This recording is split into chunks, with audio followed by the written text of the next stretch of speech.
കഥ ഹൃദയജാലകം തുറന്നപ്പോൾ പാർട്ട് 3. രചന ശാലിനി ഇ.എ. ബാലമുരളി മീറ്റിംഗ് ഹാളിൽ എത്തുമ്പോൾ മീറ്റിംഗ് സ്റ്റാർട്ട് ചെയ്തു കഴിഞ്ഞിരുന്നു. ദീർഘചതുരത്തിലുള്ള ടേബിളിൻ്റെ ഹെഡ് ചെയറിലായിരുന്നു കാളിദാസിൻ്റെ സ്ഥാനം. ഇടതുവശത്തെ സീറ്റിൽ ഡോക്ടർ മുരളീനാഥാണ് ഇരിക്കുന്നത്. അവൻ്റെ തൊട്ടു വലതുവശത്തെ സീറ്റ് ഒഴിഞ്ഞു കിടക്കുകയാണ്. ബാക്കി എല്ലാ സീറ്റുകളും ഫില്ലാണ്. ഡോർ കടന്നു വരുന്ന ബാലമുരളിയെ കണ്ടതും മുരളീനാഥിൻ്റെ മിഴികളൊന്ന് കൂർത്തു. എവിടെയായിരുന്നു നീ ഇതുവരെയെന്ന് ചോദിക്കുന്ന നോട്ടം. അവൻ അച്ഛനിൽ നിന്നും മിഴികൾ മാറ്റിക്കൊണ്ട് കാളിദാസിൻ്റെ വലതുഭാഗത്തെ ഒഴിഞ്ഞ സീറ്റിൽ വന്നിരുന്നു. കിഡ്നി പ്ലാന്റേഷനെക്കുറിച്ചും അതിനുവേണ്ടിയുള്ള ചാരിറ്റി പ്രവർത്തനങ്ങളെക്കുറിച്ചുമാണ് അന്നത്തെ ചർച്ച.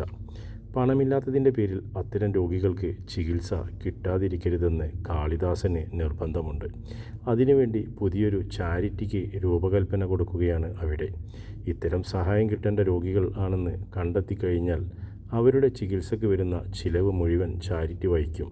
ചാരിറ്റി പ്രവർത്തനത്തിന് വേണ്ട ഫണ്ടിലേക്കായി ഹോസ്പിറ്റലിൻ്റെ ഒരു ദിവസത്തെ ലാഭത്തിൽ നിന്നും 1% നീക്കിവെക്കുകയാണ് കാളിദാസ് പ്രഖ്യാപിച്ചു. പിന്നെ ഹോസ്പിറ്റലിൻ്റെ പല പ്രവർത്തനത്തെക്കുറിച്ചും അവിടെ ചർച്ച നടന്നു. ഓരോ വിഭാഗങ്ങളിലെ ഡോക്ടർമാരോടും അവർ നേരിടുന്ന പ്രശ്നങ്ങളെക്കുറിച്ചും അവർ ഉപയോഗിക്കുന്ന തിയേറ്റർ സൗകര്യങ്ങളെക്കുറിച്ചും തുറന്നു പറയുവാൻ കാളിദാസ് ആവശ്യപ്പെട്ടു. അവർ അനുഭവിക്കുന്ന ബുദ്ധിമുട്ടുകൾ എത്രയാണെന്ന് തുറന്നു പറഞ്ഞാലേ മാനേജ്മെൻറ്റിന് മനസ്സിലാക്കാൻ കഴിയൂവെന്ന് കാളിദാസ് പറഞ്ഞതോടെ ഓരോരുത്തരും തങ്ങൾ അനുഭവിക്കുന്ന പലതരം ബുദ്ധിമുട്ടുകൾ അവിടെ ചർച്ച ചെയ്യാനായി ഉപയോഗിച്ചു. അവർക്കറിയാം കാളിദാസ് ഹോസ്പിറ്റലിൻ്റെ ചുമതല ഏറ്റെടുത്തതോടെ അവിടുത്തെ അടിസ്ഥാന സൗകര്യങ്ങൾ ഇരട്ടിയായി വർദ്ധിപ്പിച്ചിരിക്കുകയാണ്. അതുകൊണ്ട് തന്നെ മെഡിക്കൽ കോളേജുകളിലേക്ക് റഫർ ചെയ്യപ്പെടേണ്ടി വരുന്ന പല കേസുകളും പല ഹോസ്പിറ്റലുകളിൽ നിന്നും ഇവിടേക്ക് എത്തിച്ചേരാറുണ്ട്. 10 മണിക്ക് ആരംഭിച്ച മീറ്റിംഗ് 12 മണിക്കാണ് അവസാനിക്കുന്നത്. ഡോക്ടർമാരെല്ലാം പിരിഞ്ഞുപോയതും കാളിദാസും ബാലമുരളിയും ഡോക്ടർ മുരളീനാഥും മാത്രമായി മീറ്റിംഗ് ഹാളിൽ. ബാലു, നീ എന്താ മീറ്റിങ്ങിനെത്താൻ നേരം വൈകിയത്? രണ്ടുപേരും ഒരുമിച്ചല്ലേ വീട്ടിൽ നിന്നിറങ്ങിയത്? മുരളി ബാലുവിൻ്റെ നേർക്ക് കടുപ്പിച്ച് നോക്കിക്കൊണ്ട് ചോദിച്ചു. അച്ഛാ, അത് ഞങ്ങൾ ഒരുമിച്ചാണ് വന്നത്. താഴെ എൻ്റെ ഒരു ഫ്രണ്ടിനെ കണ്ടപ്പോൾ. നിനക്കിനി എന്നാ ബാലു ഉത്തരവാദിത്തമുണ്ടാകുന്നത്? നിൻ്റെ ഒപ്പം വന്നവൻ ഇവിടെ എത്തി മീറ്റിംഗ് തുടങ്ങി അരമണിക്കൂർ കഴിഞ്ഞിട്ടാണ് നീ ഇവിടെ എത്തുന്നത്. ഇതിൻ്റെ പേരെന്തെന്നറിയാവൻ? അലസത. മറ്റുള്ള ഡോക്ടർമാർക്കിടയിൽ എൻ്റെ തല കുനിയാനുള്ള അവസരം നീ ഉണ്ടാക്കരുത്. അത് പറഞ്ഞുകൊണ്ട് മുരളി സീറ്റിൽ നിന്നും എഴുന്നേറ്റ് പുറത്തേക്ക് നടന്നു. ബാലു അരികിലിരിക്കുന്നവനെ ഒന്ന് നോക്കി. വലതുകാൽ ഇടതുകാലിന് മുകളിൽ കയറ്റി വെച്ച് ഫോൺ എന്തൊക്കെയോ സെർച്ച് ചെയ്യുന്ന തിരക്കിലാണ് കാളിദാസൻ. തന്നെ വഴക്ക് പറയുന്നത് മുഴുവൻ കേൾക്കുന്നുണ്ടെങ്കിലും കേൾക്കാത്ത മട്ടിലുള്ള ആ ഇരിപ്പ് ബാലുവിനെ തെല്ലൊന്നുമല്ല ദേഷ്യം പിടിപ്പിച്ചത്. അച്ഛൻ പോയി എന്ന് മനസ്സിലാക്കിയതും അവൻ എഴുന്നേറ്റ് കാളിയുടെ ഷർട്ടിൻ്റെ കോളറിൽ കുത്തിപ്പിടിച്ചു. നീ പറഞ്ഞിട്ടല്ലേ ഞാൻ അവിടെ നിന്നത്? എന്നിട്ട് അച്ഛൻ്റെ ചീത്ത മുഴുവൻ എനിക്ക്. എല്ലാവരുടെ കണ്ണിലും നീയെല്ലാം തികഞ്ഞവൻ, ഞാൻ മാത്രം കുരുത്തം കെട്ടവൻ. കാളി കോളറിലേക്ക് രൂക്ഷമായി നോക്കിയതും പെട്ടെന്ന് തന്നെ ബാലു കോളറിലെ പിടിവിട്ടു. റിസപ്ഷനിൽ പോയി അഡ്രസ്സ് ചോദിക്കാൻ 5 മിനിറ്റ് സമയം പോലും വേണ്ട. അതിന് നീ അരമണിക്കൂർ എടുത്തെങ്കിൽ അത് എൻ്റെ കുറ്റമാണോ? അവൻ്റെ നേർക്ക് തറപ്പിച്ചു നോക്കിക്കൊണ്ട് കാളിദാസ് ചോദിച്ചു. അല്ലടാ, കുറ്റം എൻ്റേത് മാത്രമാ. നീ പറഞ്ഞതും കേട്ട് റിസപ്ഷനിലേക്ക് ചെന്നതും അമ്മ എന്നെ കയ്യോടെ പിടികൂടി. അവിടെയും നീ നല്ലവൻ, ഞാൻ മാത്രം തേരാപ്പാര, അലഞ്ഞു തിരിഞ്ഞ് നടക്കുന്നവൻ. ആ റിസപ്ഷനിലെ സുന്ദരിമാരുടെ മുന്നിൽ വെച്ച് അമ്മ എന്നെ ഇനി പറയാനൊന്നും ബാക്കിയില്ല. അവർ ചിരിക്കുന്നത് കണ്ട് മനുഷ്യൻ നാണം കെട്ടുപോയി. ബാലു പറയുന്നത് കേട്ട് കാളിയുടെ ഉള്ളിൽ ചിരി പൊട്ടിയെങ്കിലും അവൻ ഗൗരവം നിറഞ്ഞ മുഖത്തോടെ ആ ചിരി മറച്ചു പിടിച്ചു. അഡ്രസ്സിങ് എടുക്ക്. കാളിദാസ് അഡ്രസ്സിനായി ബാലുവിൻ്റെ നേർക്ക് കൈനീട്ടി.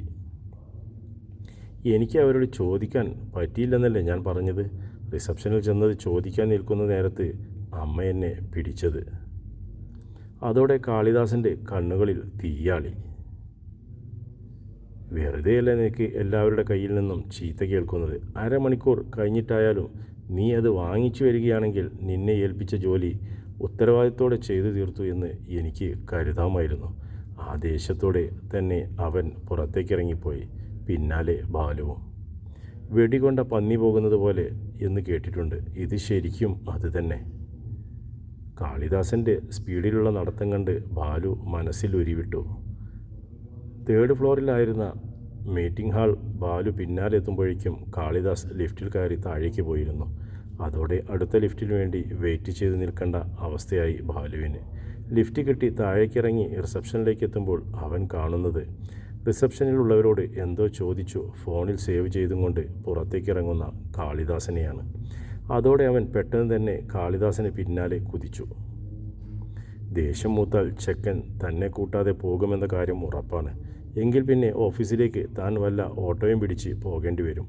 കാളിദാസ് കാറിൻ്റെ ലോക്ക് തുറന്ന് ഫ്രണ്ട് സീറ്റിൽ കയറിയിരുന്നതും ബാലു കോ ഡ്രൈവർ സീറ്റിൻ്റെ ഡോർ തുറന്ന് അകത്തു കയറി ഇരുന്നതും ഒരുമിച്ചായിരുന്നു.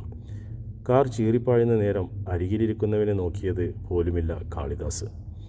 ഇനി കുറച്ചു സമയത്തേക്ക് അവനോടൊന്നും സംസാരിച്ചിട്ട് കാര്യമില്ല എന്ന് ബാലുവിന് അറിയാമായിരുന്നു.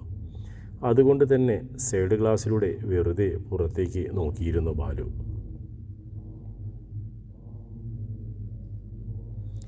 പിറ്റേ ദിവസം കുറച്ചു നേരം വൈകിയാണ് ജ്വാല എഴുന്നേറ്റത്.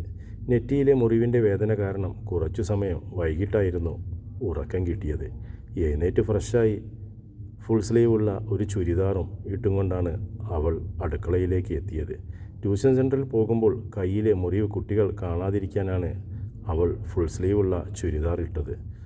കുളി കഴിഞ്ഞോ? തല നനച്ചില്ലല്ലോ? അവളെ കണ്ടതും സുനന്ദ തലയിലെ തലോടി കൊണ്ട് ചോദിച്ചു. ഇല്ല. വേദനയ്ക്ക് കുറവുണ്ടോ? കുറച്ച്. അവൾ അരപ്ലേസിലേക്ക് കയറിയിരുന്നു. വയ്യെങ്കിൽ ഇന്ന് ക്ലാസ് എടുക്കാൻ പോകണ്ട മോളെ, അച്ഛൻ മുകുന്ദൻ മാഷിനോട് വിളിച്ചു പറയാം. അകത്തേക്ക് കയറി വന്ന സത്യനാഥാണ് അത് പറഞ്ഞത്. അത് വേണ്ടച്ചാ, ഇന്നും നാളെയും കൂടിയേ ഞാൻ ക്ലാസ്സിൽ പോകുന്നുള്ളൂ. അപ്പോൾ പിന്നെ ഇന്ന് ലീവ് എടുക്കുന്നത് മോശമല്ലേ? എന്ത് മോശം? വയ്യാഞ്ഞിട്ടല്ലേ? സുനന്ദയുടെ വാക്കുകൾ കേട്ട് ജ്വാല ചിരിച്ചും കൊണ്ട് അച്ഛനെ നോക്കി. ഈ അമ്മയ്ക്ക് കാര്യം പറഞ്ഞാൽ മനസ്സിലാവില്ല അച്ഛാ. മോൾക്ക് കുഴപ്പമില്ലെങ്കിൽ അവൾ പോയിക്കോട്ടടി. സ്കൂട്ടി എടുക്കണ്ട, അച്ഛൻ കൊണ്ടാക്കി തരാം.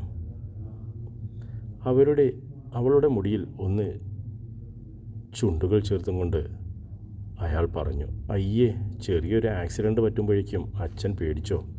അച്ഛൻ്റെ ജോല സ്ട്രോങ് അല്ലേ? ഞാൻ ആയതുകൊണ്ടാണ് ആ അപകടത്തിൽ നിന്ന് രക്ഷപ്പെട്ടത്. വേറെ വല്ലവരും ആയിരുന്നെങ്കിൽ ആ കാറിനടിയിലേക്ക് പോയേനെ. ഒരു നിമിഷം അയാൾ അവളുടെ വായ് പൊത്തി. അങ്ങനെയൊന്നും പറയല്ലേ പൊന്നെ. ഒരിക്കൽ മരണമുഖത്തിൽ നിന്നും തിരിച്ചു കിട്ടിയത് നിന്നെ. ഞങ്ങളുടെ രണ്ടിൻ്റെയും കണ്ണടയുന്നത് വരെ നിന്നെ ഞങ്ങൾക്ക് കാണിച്ചു തരണേ എന്ന് മാത്രമേ പ്രാർത്ഥനയുള്ളൂ. ഇടറിയ സ്വരത്തിൽ അയാൾ അത് പറയുമ്പോൾ സുനന്ദയുടെ മിഴികളും നിറഞ്ഞിരുന്നു. ജ്വാല പതിയെ അച്ഛൻ്റെ ചുമലിലേക്ക് തല ചായ്ച്ചു. എനിക്കൊന്നും വരില്ലച്ചാ. നമ്മൾ ഇനിയും ഒരുപാട് കാലം സ്നേഹത്തോടെ ജീവിക്കും. ചായ കുടിച്ച് കഴിഞ്ഞിട്ട് ഞാൻ സ്കൂട്ടിയിൽ പോയിക്കോളാം. അച്ഛൻ പേടിക്കണ്ട, സൂക്ഷിച്ചു പോകണം.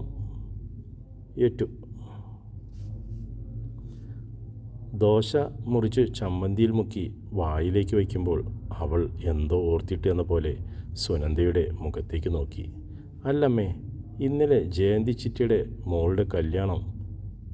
അനുവിൻ്റെ സത്യനാഥിൻ്റെ വകയിൽ ഒരു അമ്മാവൻ്റെ മകളാണ് ജയന്തി. അവളുടെ മകളുടെ കല്യാണമാണ് ഇന്ന്. ഇന്നലെ വൈകിട്ട് കല്യാണത്തിന് പോകണമെന്ന് കരുതിയതായിരുന്നു. ജ്വാലയുടെ അപകടവും ഹോസ്പിറ്റൽ പോക്കും ഒക്കെയായി അതിന് പറ്റിയില്ല. ഇന്ന് സത്യനാഥ് മാത്രം കല്യാണത്തിന് പോകാമെന്ന് കരുതി ഇരിക്കുകയാണ്. നിനക്ക് വയ്യാത്തതല്ലേ, അതുകൊണ്ട് അച്ഛൻ മാത്രം പോയാൽ മതിയെന്ന് തീരുമാനിച്ചു. അയ്യേ, അത് മോശമാണമ്മേ. ഞാനും അമ്മയും ചെന്നില്ലെങ്കിൽ അനു എന്ത് കരുതും? അമ്മയും അച്ഛനും കൂടെ ചെല്ല്. ഒന്നുമില്ലെങ്കിൽ അച്ഛനില്ലാത്ത കുട്ടിയുടെ കല്യാണമല്ലേ. മോള് പറയുന്നത് ശരിയാണ് സുനന്ദേ. നമുക്ക് വേഗം പോയി കല്യാണം കൂടിയിട്ട് തിരിച്ചു വരാം. അതിന് സത്യേട്ടാ, ഞാൻ ചോറൊന്നും വെച്ചിട്ടില്ല. മോൾക്ക് ഉച്ചയ്ക്ക് കഴിക്കണ്ടേ? കല്യാണത്തിന് പോകുന്നില്ലല്ലോ, അപ്പോൾ പിന്നെ സാവധാനം വയ്ക്കാമെന്ന് കരുതി. അവർ വിഷമത്തോടെ പറഞ്ഞു. അമ്മ 2 ദോശ കൂടെ കൂടുതൽ ചുട്ടുവയ്ക്ക്. ഞാൻ ഉച്ചയ്ക്ക് അത് കഴിച്ചോളാം. എങ്കിൽ അങ്ങനെ ചെയ്യാം സുനന്ദേ.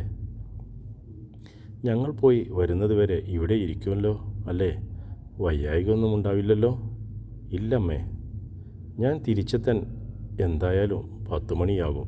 12 മണി കഴിയുമ്പോഴേക്കും നിങ്ങളും ഇങ്ങെത്തില്ലേ? അങ്ങനെ ആ കാര്യത്തിന് ഒരു തീരുമാനമായി.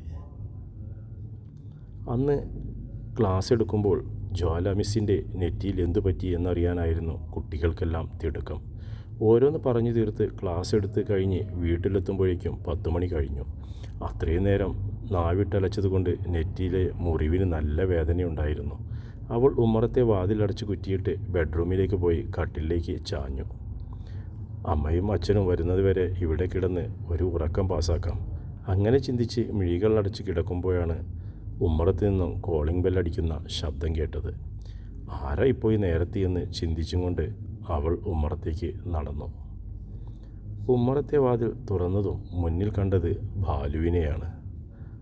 അടുത്ത് തന്നെ ഒരു കവറും തൂക്കി കാളിദാസും.